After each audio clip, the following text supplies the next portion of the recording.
Bueno, muchas gracias, Alberto, por estar aquí.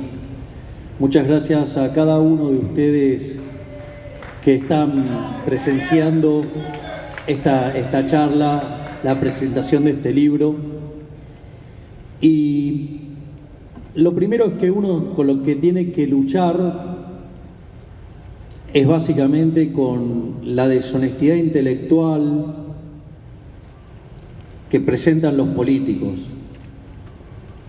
de tomar las propuestas que uno hace y fraccionarlas, criticarlos por la parte que ellos fraccionaron, mentiras directas y muchas veces la complicidad de distintos grupos. Porque hay que tener en cuenta que la casta no son solamente los políticos corruptos. La casta también son los empresarios prebendarios, es decir, los empresarios, también son los sindicalistas tranza, son los micrófonos ensobrados, ¿sí?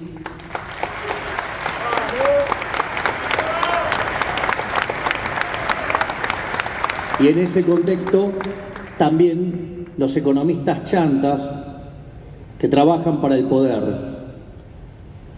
En ese sentido, nosotros hemos presentado nuestro programa económico en distintos lugares, lo hemos hecho con mucho detalle, hemos explicado las reformas de primera, segunda y tercera generación, eso por ejemplo fue hecho en la provincia de Córdoba.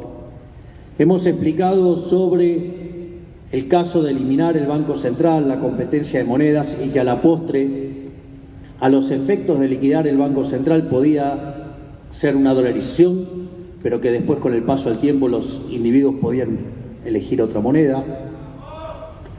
No solo eso, sino que además hemos sido muy precisos en una determinada cantidad de situaciones y sin embargo nos encontramos con mentiras, con falacias del hombre de paja. Entonces una de las cosas que me voy a dedicar en esta charla es explicar justamente la eliminación del Banco Central y el fin de la inflación, que es el nombre del libro. En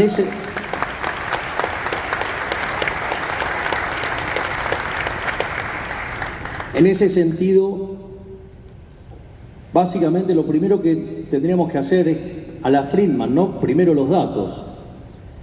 Y si nosotros tomamos el periodo de la caja de conversión, desde 1880 hasta 1935, es decir, el momento en el que se crea el Banco Central, la inflación promedio en ese periodo fue el 0,9% anual. Después, cuando creamos el Banco Central mixto, en los 10 primeros años la inflación promedio trepó al 6% anual. Después, en 1946, lo nacionalizamos y la inflación promedio anual hasta el año 1991, momento en el cual ocurre básicamente el repudio de la moneda tras dos hiperinflaciones, la inflación promedio fue del 250% anual. Tuvimos dos hiperinflaciones sin guerra, destrozamos 5 signos monetarios, le quitamos 13 ceros a la moneda. Es decir, que ya venimos de aplicar esa receta de quitarle ceros a la moneda y no funcionó. Pero al margen de eso, cuando se produce el repudio total de la moneda y vamos a la convertibilidad, ahí básicamente la inflación promedio durante la convertibilidad fue de 9% y se concentró básicamente en el primer año y medio, o sea, desde abril del año 91 hasta enero de 1993, momento en el cual Argentina pasa a ser el país con menos inflación del mundo. Y ahí también vale la pena hacer una referencia porque el Banco Central era independiente, la regla monetaria era una regla dura, la regla monetaria era tan dura que el dinero era endógeno, determinado por la demanda de dinero, la regla era clara, todo el mundo entendía la regla. No solo eso, sino que además la regla era popular, porque además ganaba elecciones. Y no solo eso, sino que además, que es probablemente lo más importante de todo, es que la regla era muy difícil romperla porque toda la estructura contractual de la economía estaba determinada en función de la regla. Sin embargo, cuando los políticos ladrones no tenían más acceso al financiamiento, ¿qué hicieron? Fueron y rompieron la regla monetaria y empezaron a emitir de nuevo. Y nos dijeron que esta vez iba a ser diferente. Y la inflación de los primeros 4 años del régimen K estuvo cerca del 10%. En los segundos 4 años del régimen K trepó al 20%. Luego, en el tercer periodo K trepó al 30%. Con Macri trepó al 40%. Hoy la tasa de inflación viene viajando al 150% anual. Por lo tanto, no fue diferente, fue igual que siempre. Ustedes no le pueden dar la navaja al mono, los va a matar. Ustedes no le pueden dar un revólver cargado a su potencial asesino, porque los va a asesinar. Si ustedes le dejan el Banco Central a los políticos chorros de la Argentina, los van a afanar como lo vienen haciendo desde 1935.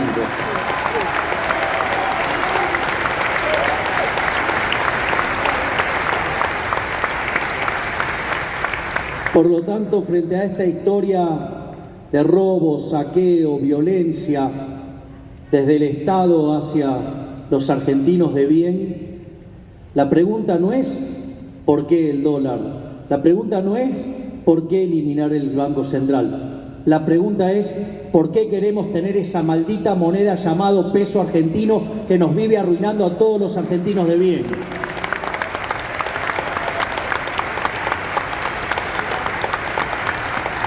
Y en ese sentido, yo les diría que como respuesta a estos delincuentes, tenemos por lo menos 4 argumentos.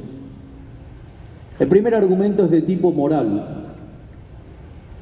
Miren, si yo en este momento me pongo una fotocopiadora acá e empiezo a imprimir billetes, y yo con esos billetes le quiero comprar las cámaras, los celulares, el saco, los zapatos, nadie lo aceptaría, nadie. ¿Por qué? Porque sería una estafa, una falsificación, una estafa. Y eso es lo que hace todo el tiempo el Banco Central cuando emite para financiar al fisco. O sea, es una verdadera estafa, es un robo. Entonces la pregunta es moral. Y no hay una cuestión de relativismo moral, bueno, sí, para un radical obviamente, digamos que son campeones del robo, igual que la coalición cívica y las palomitas tibias de PRO. Pero la realidad, de los otros no hablo porque es casi una obviedad, nombrarlos es sinónimo de hablar de chorros. Pero al margen de eso,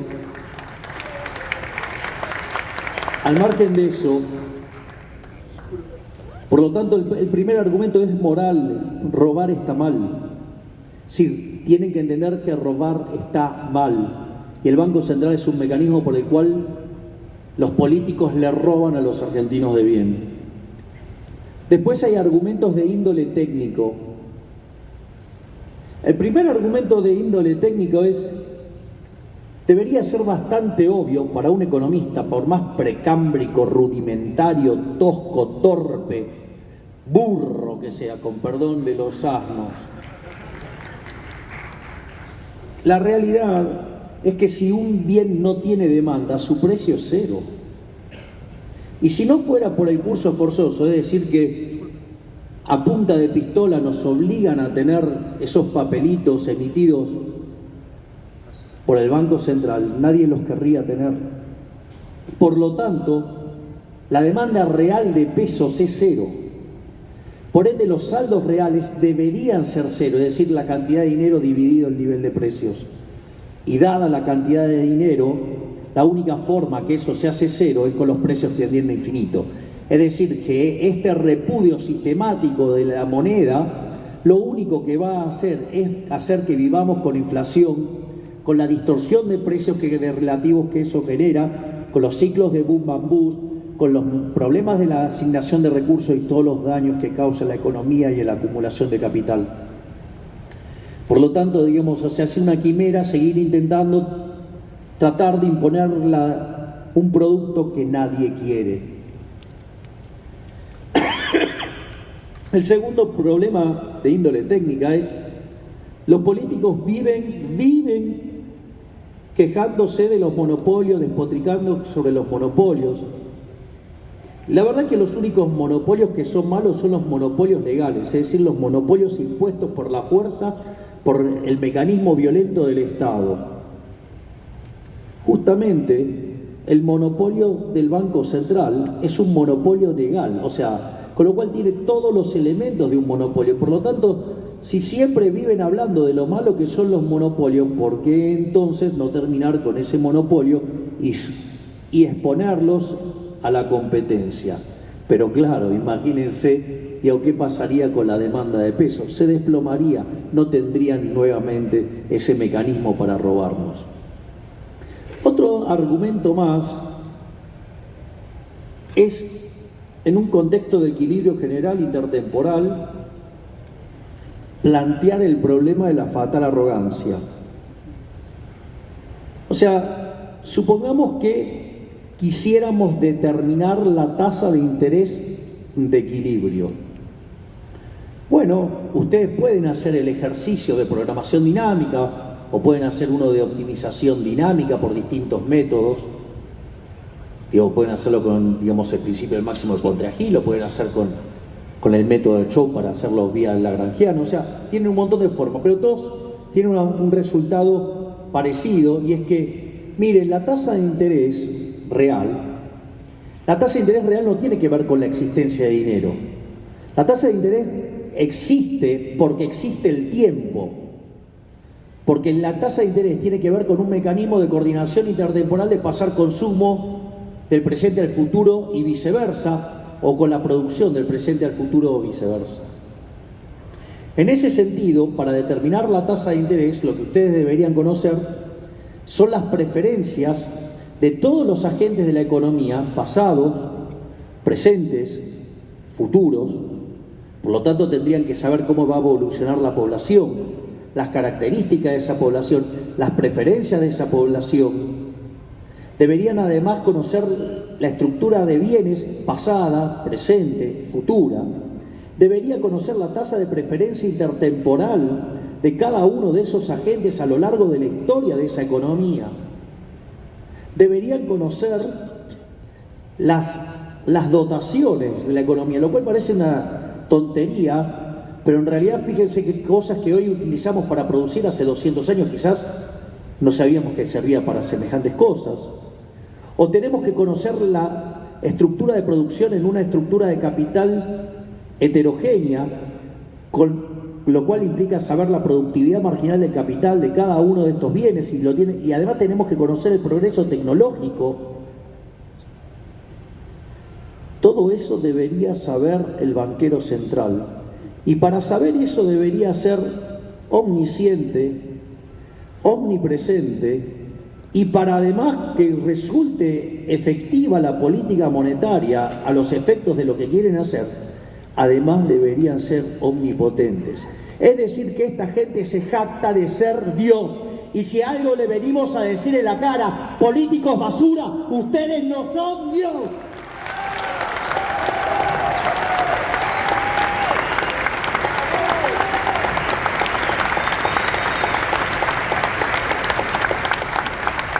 Por otra parte, si lo miramos en el plano legal, o sea, si ustedes miran el plano legal, es muy interesante, porque el Banco Central va e imprime billetes. Ahora, si ustedes lo hicieran, ustedes irían presos. ¿Se dan cuenta que algo puede ser legal, pero eso no lo hace legítimo? Y el Banco Central justamente puede ser legal, pero no es legítimo, porque es una estafa. Una vez que uno comprende todo esto, digamos, la cuestión pasa por una cuestión instrumental de cómo se hace la dolarización, que básicamente tiene que ver con la liquidación del Banco Central. No necesariamente usar el dólar, podríamos usar el dólar, la libra esterlina, el yen, el oro, la plata, lo que se le dé la gana a la gente. A mí me da lo mismo, o sea, eso es absolutamente indiferente. Es un problema para liquidar el Banco Central. Pero supongamos que a la luz de la historia de Argentina lo liquidamos en dólares, porque es más fácil, porque estamos todos acostumbrados a usar el dólar. Ahí hay varias propuestas. Las propuestas, ustedes tienen la propuesta del profesor Carlos Rodríguez, que probablemente junto al profesor Alberto Venegas Lynch, con Guillermo Calvo, con Miguel Sidrowski y Julio Hipólito Guillermo Olivera sean los nombres más destacados del análisis económico de toda la historia argentina. Al mismo tiempo tienen la propuesta de Adrián Rabier, la propuesta de Emilio Campo y Nicolás Kachanowski, tienen la propuesta también de Alfredo Romano, la propuesta, no me quiero olvidar de la de Jorge Ávila, o la propia propuesta que hicimos nosotros desde La Libertad Avanza. Las distintas propuestas pueden ser tipificadas en función de la característica del Banco Central en términos de política monetaria y del sistema financiero. Por ejemplo, la convertibilidad era un sistema de tipo de cambio fijo, ¿sí?, con sistema de encaje fraccionario, que la calidad de 1 a 7 es el 3. Por ejemplo, Argentina, política monetaria discrecional con sistema de encaje fraccionario es 1. Los países del mundo que tienen reglas monetarias y sistema de encaje fraccionario es 2. Ecuador, por ejemplo, dolarizado con sistema de encaje fraccionario es 4. Bueno, así hasta que ustedes llegan al nivel 7, que es la propuesta que nosotros hicimos con un sistema de competencia de monedas y básicamente eliminando el sistema de encaje fraccionario e ir justamente a un modelo de free banking. Entonces, en todo ese espectro es como entran las distintas propuestas. Lo que sí también es cierto es la deshonestidad intelectual de algunos colegas o su precariedad intelectual o las dos cosas a la vez. Por ejemplo, yo recuerdo, ustedes hoy tienen entre base monetaria y pasivos remunerados del Banco Central el equivalente al tipo de cambio oficial, el equivalente a 35.000 millones de dólares. Es decir, que liquidar el Banco Central implica 35.000 millones de dólares. Entonces, por ejemplo, apareció uno muy deshonesto intelectualmente haciendo la cuenta del tipo de cambio oficial. Vamos, eso no es precio. No seamos payasos, digamos, se supone que estamos hablando entre economistas. Precio es a lo que hay. Hay una anécdota muy divertida en un libro de Juan Carlos de Pablo que dice que va una persona a comprar un jarrón y entonces le dice, ¿cuánto está ese jarrón? Le dice, bueno, este jarrón está 100.000. Dice, pero ¿cómo 100.000? Si enfrente está 20.000. Bueno, vaya, cómprelo enfrente. No queda más. Bueno, acá cuando no haya más también va a estar a 20.000. Es decir, precio es al que hay. Ustedes, o sea, al tipo de cambio oficial solamente compran los amigos del gobierno. O sea, precio es el que ustedes pueden transar, que es paralelo. Cuando ustedes hacen la cuenta, no son 70.000 millones de dólares, son 35.000 millones de dólares. Otra cosa también, que un señor que con experiencia en varios cargos dijo que eran 50.000 millones de dólares. ¿Cómo hace para que le dé 50.000 millones de dólares si los pasivos del Banco Central son 35.000? ¿O acaso está pensando en quedarse un vuelto de 15.000 millones de dólares como hicieron con una cierta toma de deuda en algún momento y que después terminaron financiando la corrida para financiar a 3 amigos?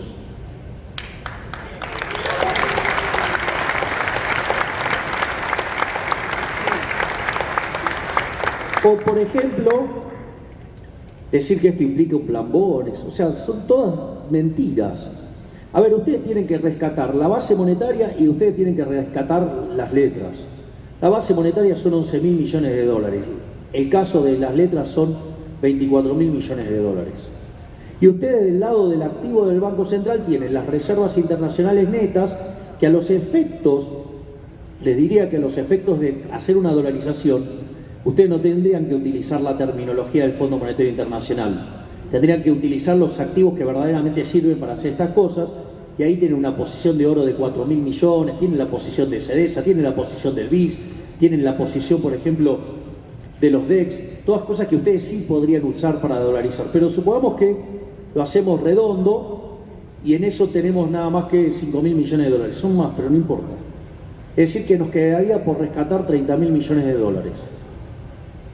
El Banco Central, les cuento que el máximo acreedor del Estado Nacional es el Banco Central.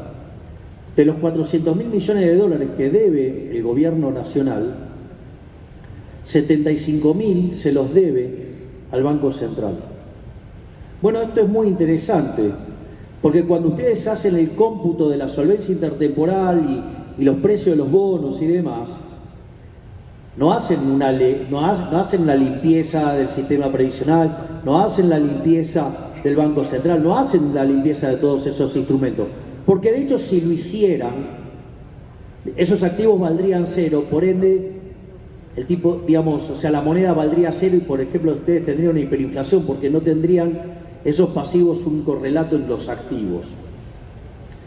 Entonces, para desenmascarar a otro delincuente que decía, no, cuando le dijimos que en realidad el tipo de cambio era el paralelo, dijo, no, bueno, pero entonces los que están en el activo no vale nada. No, lo que están en el activo vale. Esos 75.000 millones de dólares a los precios de mercado hoy equivaldrían a 25.000 millones de dólares. Es decir, que con 5.000 millones de dólares sería posible dolarizar. Pero no solo eso, hay algo más interesante. ¿A cuánto cotizaban los bonos de Sri Lanka en el momento que defoltea y que se da una crisis política donde la gente se metía en la casa de gobierno y todos los problemas que se dieron en ese momento? Es decir, cotizaban al 50%.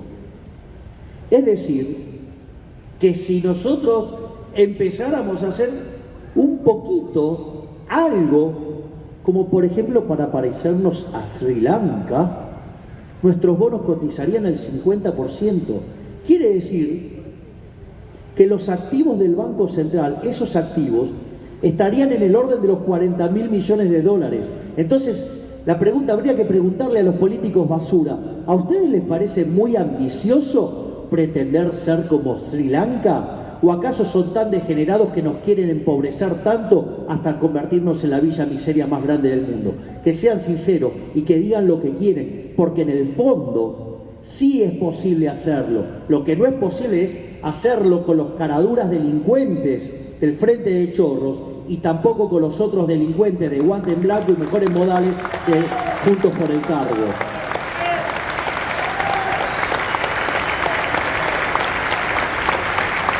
Entonces, si desde el punto de vista histórico, si desde el punto de vista moral, si desde el punto de vista técnico, si desde el punto de vista instrumental, todo es factible para terminar esta estafa, ¿por qué no terminamos con esto?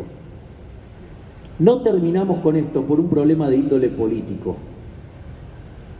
Los políticos, por ejemplo, este gobierno de delincuentes que tenemos en este momento, durante los 3 primeros años de gestión, bueno, de degestión o de desorden, no sé, pónganle el nombre que ustedes quieran, nos robaron 16 puntos del PBI con financiación monetaria del déficit fiscal.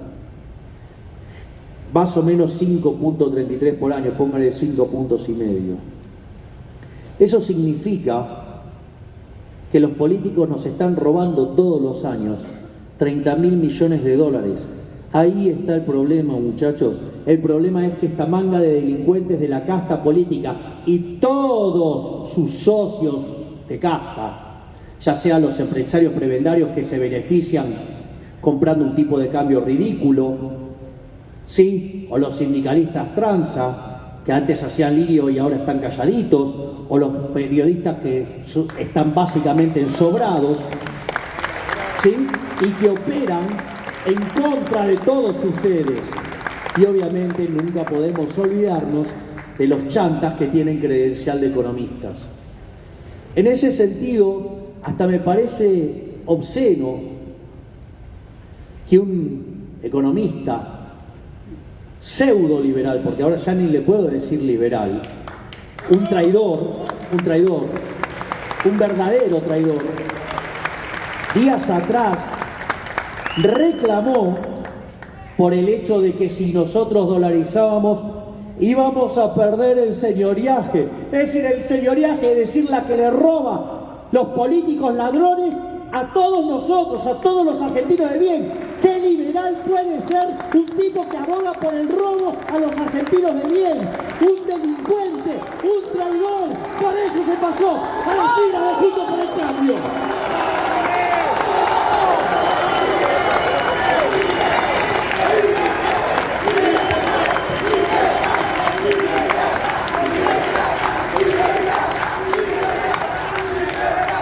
Y finalmente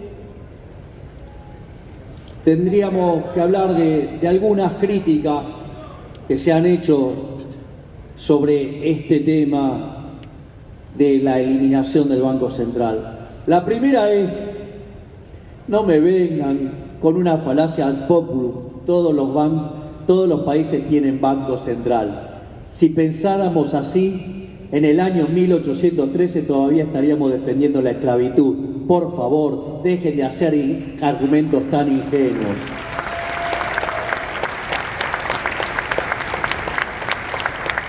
El segundo argumento, también muy divertido, los países grandes tienen Banco Central, que es una suerte de falacia de la autoridad. O sea, es otra aberración. Es decir, la realidad es que los bancos centrales se distinguen entre malos, muy malos, espantosos y el Banco Central de la República Argentina. Por lo tanto, que lo haga un país chico, grande, me da lo mismo. No solamente eso, sino que además, otra de las aberraciones fue, por ejemplo, decir que esto se parecía a la convertibilidad. No, muchachos, esto no se parece a la convertibilidad. No sean mentirosos. Lo interesante de esta reforma es que es irreversible. El chorro de Correa, Rafael Correa, cuando quiso volver al Sucre en Ecuador, lo intentó 2 veces y fracasó. Porque como dice quien fue el presidente de Ecuador en aquel momento, Jamil Jamouad, dice, lo único que era más popular en Ecuador que Correa era la dolarización. Y por eso no pudo quitarla. Porque además los ingresos de los ecuatorianos se multiplicaron por 10 veces. Es mentira que les va mal, les fue muchísimo mejor, porque los que aplicaron la receta de los que dicen acá que lo van a hacer bien, se llama Venezuela y terminó siendo otro desastre.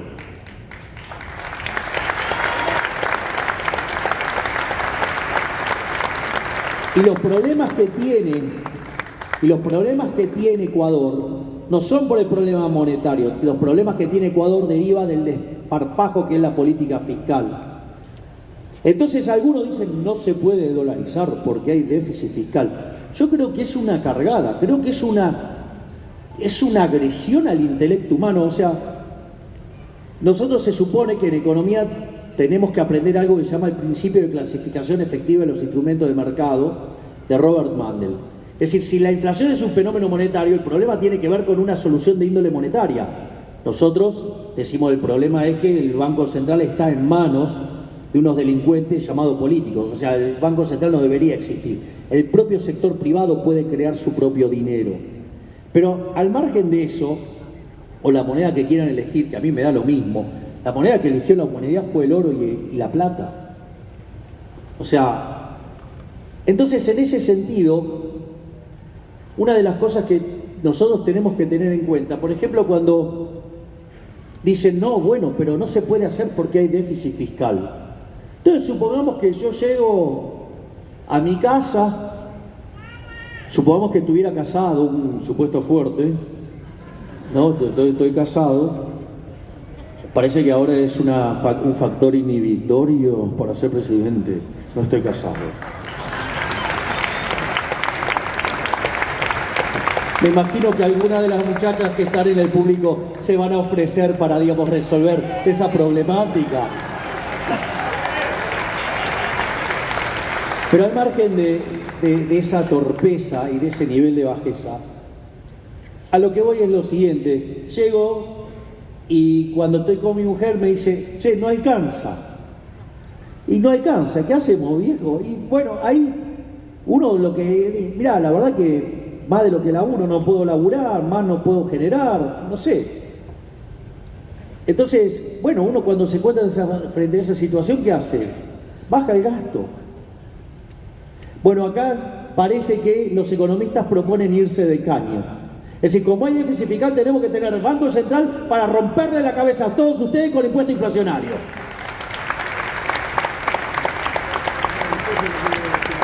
Ok. Entonces, gracias, jefe. Es que me está diciendo que se está agotando el tiempo. Entonces, el otro argumento en contra, que también a mí me parece verdaderamente irritante, ponen cara de serio y dicen, no, lo que pasa es que si el país recibe un shock externo negativo, entonces eso tiene un impacto negativo sobre la demanda y eso genera una tendencia a la deflación, que si los precios no ajustan, entonces genera una recesión y eso genera desempleo. ¡Bullshit! Miren, una de las cosas que a mí me sorprende es de los economistas la poca formación que tienen en finanzas, y esto es un caso típico de ignorancia de los economistas. Es más, hay algunos que pretenden decir que son los que más saben de moneda, por poco, en todo el universo, y tampoco saben de finanzas. Y en ese contexto, la pregunta es, si una empresa estuviera tan preocupada por el problema de que si los precios suben o bajan y lo que fuera, ¿acaso ustedes creen que una empresa y su director financiero no saben lo que es un futuro? ¿No saben lo que es una opción? ¿Ustedes creen que no saben qué es un derivado? ¿Por qué tenemos que importar? ¿Por qué tenemos que permitir que el límite mental de los políticos Neandertal y sus cómplices economistas chorros nos digan que no podemos hacerlo? ¿Por qué si yo estuviera en el sector petrolero no puedo hacer transacciones en WTI? Si yo estoy en el sector del gas, ¿por qué no los puedo hacer en BTU? ¿Por qué no lo puedo hacer en el precio que se me dé la gana y puedo tener todas las coberturas que se me dé la gana? ¿Quiénes son estos burros para venir a decir qué tenemos que hacer nosotros en cada una de nuestras empresas?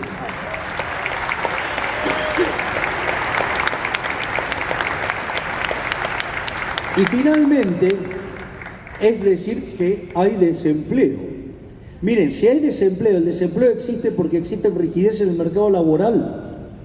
De vuelta, si yo tengo una pérdida en el motor del auto, ¿sí? No llamo al cocinero, llamo a un mecánico. Bueno, tengo que ir y arreglar el problema del mercado laboral, tengo que hacer... Por eso nosotros hablamos de la flexibilización laboral creando un sistema de seguro de desempleo hacia adelante. Pero claro, si aceptaran eso, tienen que reconocer que están mintiendo y tienen que reconocer que nosotros sí tenemos un programa económico consistente y que es a 40 años, que son 3 familias de reformas, que tiene secuencialidad, y no como ese mentiroso que hablaba del mejor equipo de los últimos 50 años y que dijo que iba a tener un programa económico en diciembre y todavía no tiene nada. Que dejen de mentir, los únicos que tenemos propuesta acá somos nosotros, los únicos que tenemos una Argentina libre somos nosotros, y los únicos que vamos a lograr sacar al país de este pozo somos la Libertad Avanza. ¡Viva la libertad, carajo! ¡Viva la libertad, carajo! ¡Viva la libertad, carajo!